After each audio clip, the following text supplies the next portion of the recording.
Less than a month ago, it was revealed that Jared Kushner had been given close to $500 million in loans from investment firms and banks, suspiciously close to the time that he met with representatives of those banks inside of the White House.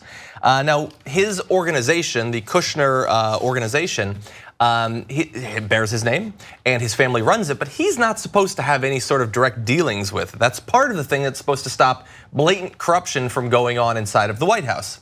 However, he got $500 million in loans, and that in effect seemed at the time like some sort of performance art version of the textbook definition of corruption. So we assumed that something would have to happen as a result of that, right? No, we didn't. $500 million. We get fired up, rightfully so, when politicians are given checks for $5,000 and $25,000, which goes to their campaign and gets spent on their behalf. But it's a little bit different than getting handed $500 million. So just to break down some of the numbers, Kushner's firm accepted a $184 million loan from Apollo Global Management's real estate division and a $325 million loan from Citigroup.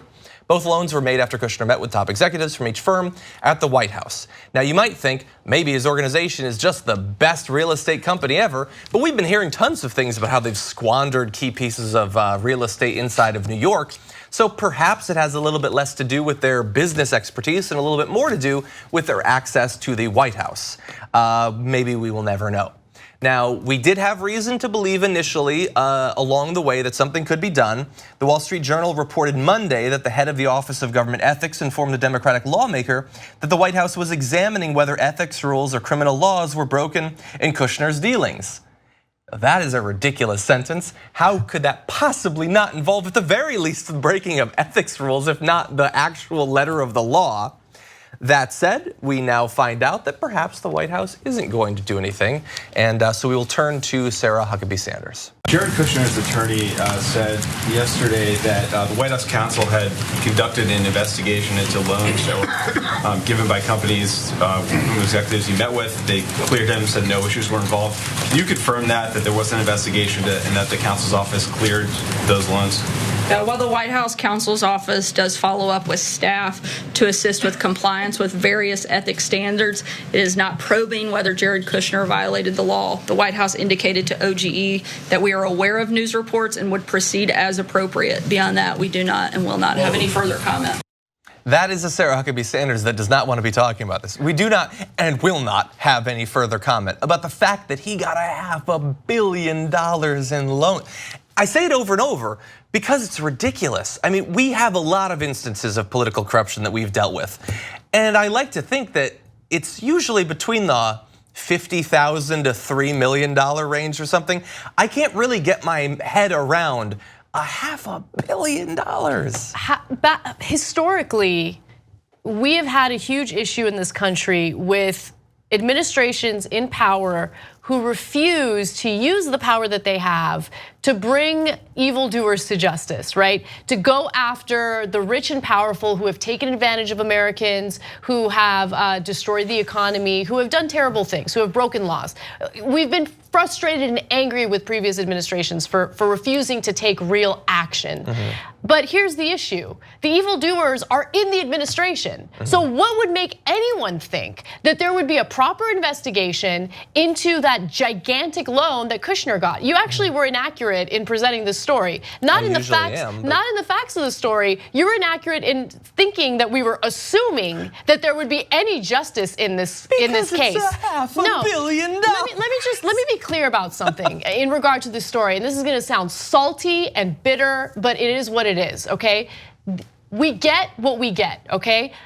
It was clear from the very beginning that there would be conflicts of interest. We talked about this over and over and over again, and guess what? The American people didn't care. The conflicts of interest barely even made it in the news cycle. So the conflicts of interest exist. He's still involved in those businesses. Trump's still involved in his businesses. Those conflicts of interest didn't magically disappear or go away. These are people in positions of power who will now use those positions of power for their own advantage, for their own profits, for their their own businesses. It's not about the American people. It's not about representing us or looking out for us. That's why, for the billionth time, these conflicts of interest served as a huge disadvantage to the American people and will continue to do so as long as this administration is in power. Well, 2 points. One is that the other group that is supposed to hold the executive branch responsible is also bought and paid for and getting everything they want from the executive branch, and that's Congress. So as long as you have Republican control of Congress, you will have no real ethical investigations into what Anna's talking about and what John referred to. I mean, you're just not going to have it because that's the stopgap. That's the lifeguard on duty, and it's all GOP. So they frankly have no interest in creating issues for the executive branch at this point. I mean, look, I believe that there are potentially serious issues with Russia, okay? Congress has no problem investigating Russia. Democrats in Congress want to investigate Russia, which is fine. I think that's fine. But why is it that they're not aggressively going after some of these financial conflicts of interest? Why are they not going after clear cases of corruption? I mean, that's the kind of stuff that we should be hearing about all day, every day on cable news, but we don't hear about that. You see what I'm saying? Well, like I mean, this story back when it was breaking was covered. I mean, it was it's not covered day for after day half after a day, but maybe. I believe it was multiple days, but no, it was not multiple I believe days. Well, I do watch it from time to time. So do I. It I watch should it every still day. be being talked about, and Okay. trust me, I have tons of frustrations this is much about what I see. bigger than Russia because this actually has immediate ramifications for our country. Well, I would say even if it was, here's the thing about CNN and all those, they got 24 hours a day to cover all sorts of stuff. And they should don't. be able to cover at least 3 things a I day. agree, at three, least. let's say 3. Maybe after a couple weeks 4. But start off with 3. Well, it's just frustrating. Yes, it Kushner's is widely frustrating. understood to be a guy who's in way over his head from the standpoint of government, and he's a guy who can be played. And foreign governments, it's been documented. Washington Post did a piece on it, New York Times did a piece on it, and so on and so on and so on. Yeah. The fact that Jared Kushner is being played by every foreign government, and as And it they're turns bragging about out.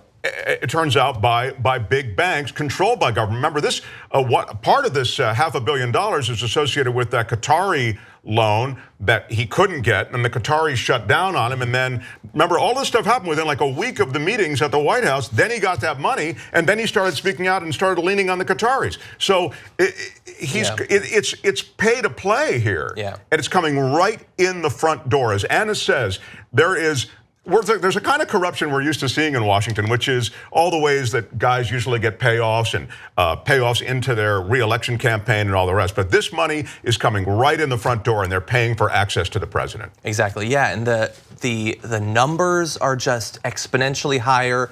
The shamelessness is, if you could somehow map it out to a number, is exponentially worse.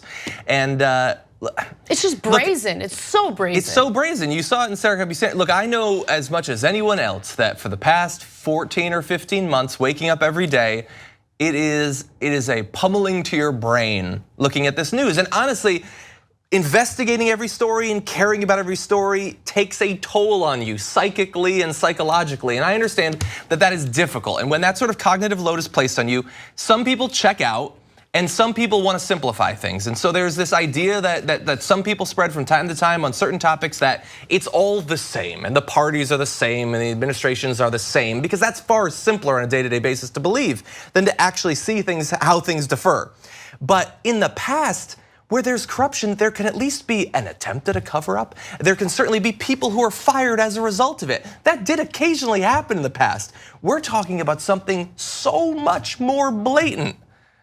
And so you do have to stay tuned into a whole bunch of different things, and it is complicated. And I don't know if this is the sort of story that you can explain to people in a way that will motivate their political behavior or their voting decisions come November or anything like that. But this is so epic that it should, I agree with you, Anna, it should be one of the biggest stories, at the very least for a month or 6 weeks. And by the way, why do you think Citigroup wants access to the president? Why? Deregulation. They want more deregulation. And they're getting it. And they're getting it. And they have gotten it. So yeah, I get it. It's not a sexy story. It's not, whatever, Stormy Daniels or Stephanie Clifford talking about rolling up a magazine and spanking Trump with it. And it's not salacious at all. But it still matters. It matters and it impacts our lives way more than a ton of the crap that you're seeing on mainstream media right now.